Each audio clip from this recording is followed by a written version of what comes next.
또다시 새해를 맞이했습니다. 우리 교우들의 가정과 일터에 하나님의 은총과 평강이 가득하기를 축복드립니다. 우리가 그 어떤 노력을 기울이지 않았음에도 하나님께서는 여전히 우리의 심장이 뛰게 해주시고 이렇듯 또다시 한 해를 우리에게 맡겨주셨습니다. 하나님께서 부족한 우리를 믿으시고 우리 각자의 삶을 통해 우리 교회를 통해 이 시대의 역사 속에 이루기 원하시는 하나님의 뜻과 계획이 있기를 원합니다. 2011년 5월 15일에 설립된 이래 우리 교회는 사랑과 섬김으로 예수 전하는 교회라는 표로 15년 동안 정말 화려하지도 않고 성도가 많지도 않았음에도 하나님께서는 이 땅에 예언교회를 세우시고 거룩한 소명을 우리에게 맡겨셨음을 믿으며 그 벅찬 소명을 감당하기 위해서 무엇보다도 우리 자신을 하나님께 산 제물로 드리는 것이 중요하다고 생각하고 또 어떤 상황 속에서든 그 거룩한 소명을 바르게 감당하기 위해 최선의 노력을 다했습니다. 역대하 3장 17절에 두 기둥 성전 앞에 놓여 있는 왼쪽과 오른쪽 곳은 야긴이고 왼쪽 것은 보아스라 불렀는데 예루살렘 성전을 솔로몬은 성전 앞에 두 기둥을 세우고 각각 야긴과 보아스라고 불렀습니다. 야긴은 하나님께서 세우신다는 의미요, 보아스는 하나님께 능력이 있다는 뜻이죠. 아무리 성전을 웅장하게 건축해도 하나님께서 그 집을 당신의 성전으로 세워주시지 않으면 그것은 단순히 인간의 집에 불과할 뿐입니다. 오직 하나님만 우리의 가정과 우리의 일터, 교회와 사회를 바르게 세워주실 능력을 갖고 계십니다. 그러므로 야긴과 보아스는 우리에게 주어진 소명을 감당하기 위해 먼저 우리의 몸을 하나님께 산 제물로 드린다고 할지라도 우리의 몸을 산 제물로 드리는 우리의 공로로 우리의 소명을 감당할 수 있는 것이 아니라 하나님께서 우리의 야긴과 보아스가 되어 주실 때에만 우리가 비로소 그 소명을 감당할 수 있다고 그렇게 고백할 수 있는 한 해가 되기를 원합니다. 또한 예레미야서 29장 11절 말씀에 여호와의 말씀이니라 너희를 향한 나의 생각을 내가 안하니 평안이요 재앙이 아니니라 너희에게 미래와 희망을 주는 것이니라 했습니다. 하나님께서 우리에게 부어주신 소명을 우리가 감당한다고 해서 우리 앞에 화사한 봄날만 있는 것이 아닙니다. 오히려 먹구름이 끼고 비바람, 눈보라 이런 것들이 몰아치는 날들이 더 많을 수도 있습니다. 하나님께서 우리에게 부어주신 소명이 누구든 편안하고 손쉽게 감당할 수 있는 소명이라면 하나님이 굳이 예언교회라는 또 하나의 교회를 세우시는 일을 하지 않으셨을 것입니다. 그 소명이 혹독한 비바람, 눈보라 속에서 감당해야 할 소명이기에 하나님께서는 우리를 필요로 하신 줄로 믿습니다. 그래서 우리에게 몰아치는 비바람, 눈보라는 오히려 재앙이 아닌 것입니다. 그것은 도리어 우리의 소명감과 정체성을 더욱 공고히 해주는 하나님의 은총의 손길인 줄로 믿습니다. 하나님께서 우리에게 주시려는 새로운 미래와 희망을 향한 징검다리가 되는 줄로 믿습니다. 지난주 스가랴서 4장 6절 하반절에 그 연장선산에서 만군의 여호와께서 말씀하시되 이는 힘으로 되지 아니하고 능력으로 되지 아니하고 오직 나의 영으로 되느니라 했습니다. 우리는 우리의 힘이나 능력으로는 우리 머리에 돋아나는 흰머리카락 한 올, 이마에 패이는 주름 하나 막을 수 없는 아주 미약한 존재에 지나지 않지 않습니까?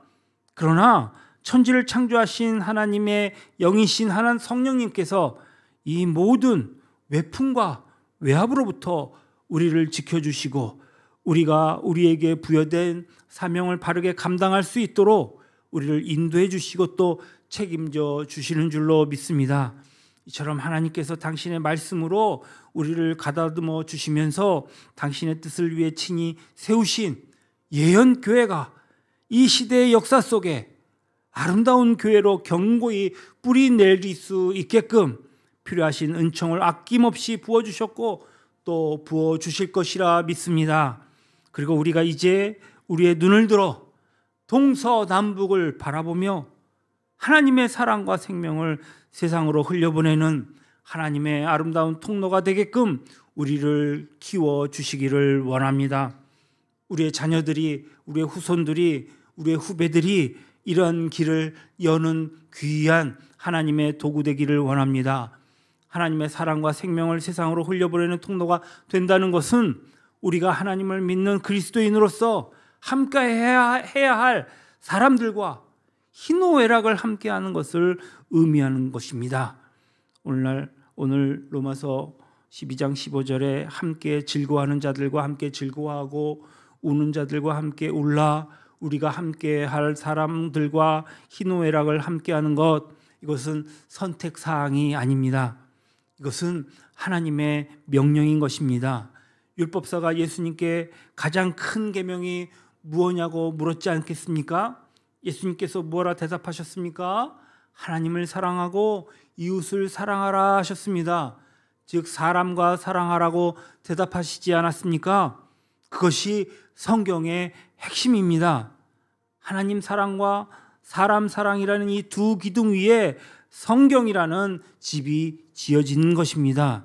그러므로 우리가 하나님을 사랑하는 진정한 증거는 예배당에서 예배드리고 예물을 바치는 그것만이 하나님 사랑하는 것이 아니라 하나님께서 사랑하시기 원하는 사람들을 사랑하는 것임을 믿습니다.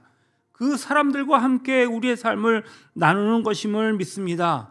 내가 진정으로 하나님을 사랑한다면, 아니 내가 하나님 사랑을 입었음을 진정으로 깨달았다면 그 사랑의 길이만큼 그 사랑을 다른 사람과 사랑으로 이어져야 할 줄로 믿습니다. 내 삶 속에서 하나님의 사랑과 사람의 사랑이 정확한 비율로 조화와 균형을 이루어야 한다는 말입니다. 사람을 사랑으로 이어지지 않는 하나님의 사랑은 있을 수도 없고, 그것은 분명 인간의 자기 착각일 뿐, 그것은 예수님을 통한 당신을 계시해 주신 하나님을 향한 사랑일 수는 없습니다. 예수님 그분은 하나님 아버지를 사랑하셨기에 하나님 아버지를 사랑하는 것만큼 우리 사람을 사랑하셨습니다. 그래서 사람과 함께 희로애락을 함께 하시기 위해 사람의 몸으로 이 땅에 오셨습니다. 그분은 사람을 사랑하시되 하나님의 명령에 순종하여서 사람의 죄를 대속하시기 위해 당신 자신이 십자가의 제물로 돌아가시기까지 사람을 사랑하셨습니다. 그 안에서 하나님의 사랑과 사람 사랑이 그분의 십자가 보혈로 구원을 얻어 그분을 우리의 주인으로 모시고 그분을 쫓는 그리스도인이 된 것입니다. 우리는 모두 그리스도인입니다. 그러므로 우리 역시 그분을 본받아 예수님의 삶을 추구해야 함은 두말할 나위도 없습니다. 하나님께서 그동안 우리에게 주체할 수 없을 정도로 큰 은총을 베풀어 주시고 우리를 이처럼 건실하게 키워주신 것은 이제 하나님의 때가 이름에 우리로 하여금 균형과 조화를 이루게 해주시기 위함입니다. 교회 밖 세상 사람들에게 하나님의 사랑과 생명을 흘려보내는 하나님의 통로가 되어야 할 것입니다. 그것이 교회의 본연의 사명이요, 주님께서 당신의 몸된 교회를 이 땅에 세우신 목적일 줄로 믿습니다. 교회는 하나님의 사랑과 생명의 종착역이 아니라 그 사랑과 생명의 통로가 될 때에만 교회가 교회다움을 지킬 수 있습니다.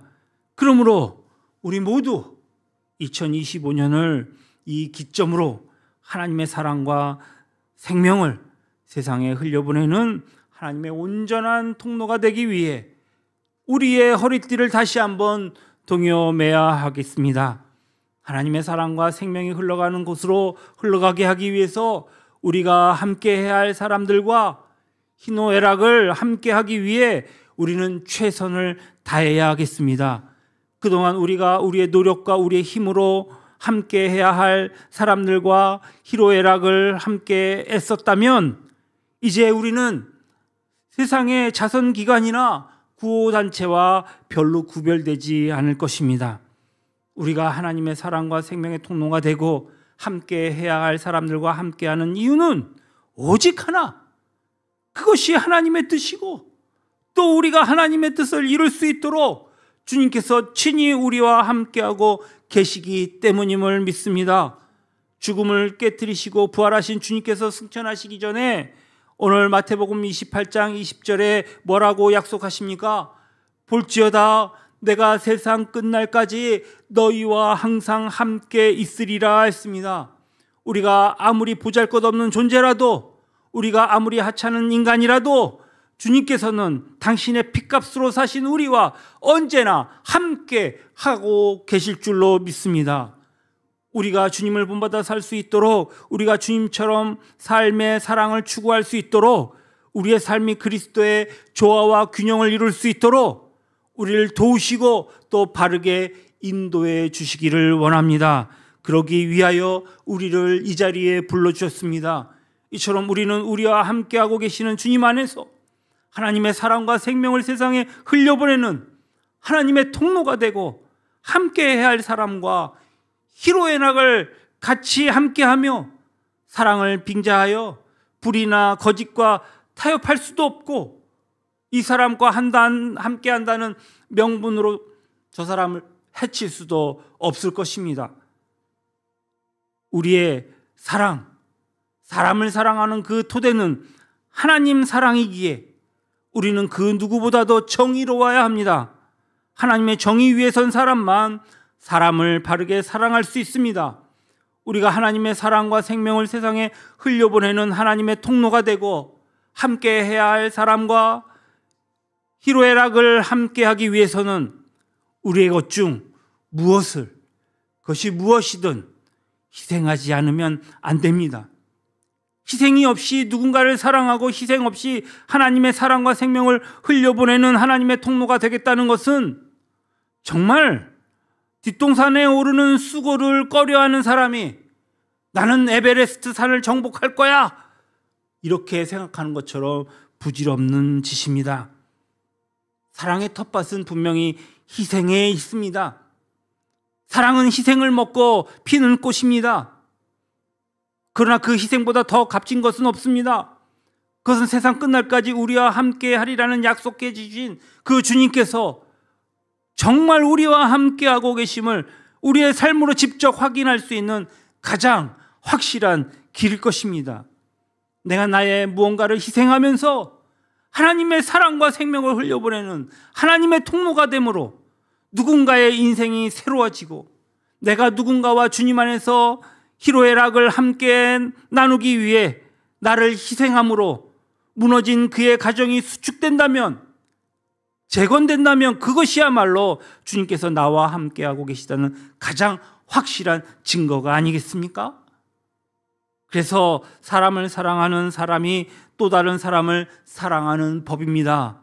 그 사람은 자신의 무언가를 희생하면서 사람을 사랑할수록 자기 속에서 주님께서 더 크게 역사하심을 알기 때문입니다.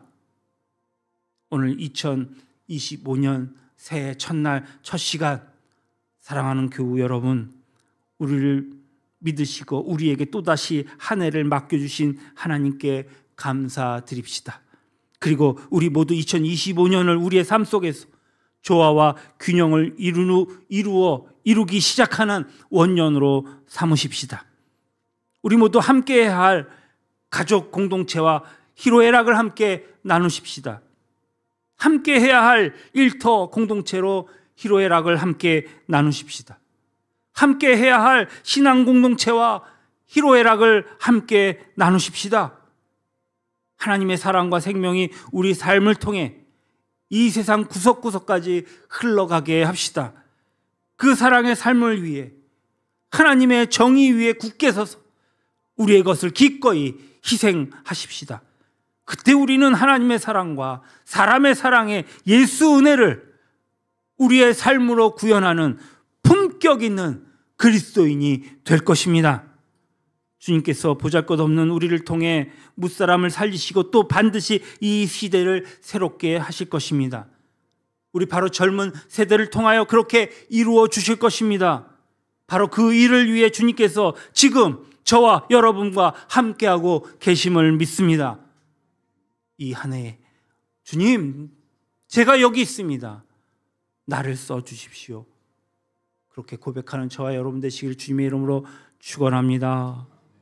기도하시겠습니다. 주님, 2025